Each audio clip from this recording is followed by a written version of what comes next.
Tax professionals, listen to me for a second, because you don't bust your ass every day to just say, I want to get by, okay? You don't put in work in and out trying to figure out how to get new clients, how to grow your tax business just to say you want to get by. Stop lying to yourself. At some point in time, you start to lie to yourself and deny yourself the things that your heart actually desires because you haven't figured out how to grow your clientele, because you haven't figured out how to grow your business and get the money that you really want to make during the tax season. Don't do that. Don't settle. I'm so tired of hearing, you know what?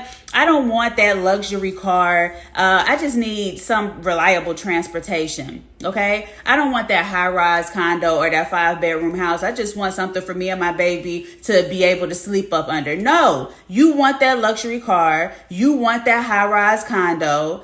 Stop settling for things just because you haven't figured out how you're going to get it. Stop lying to yourself. We're not doing that.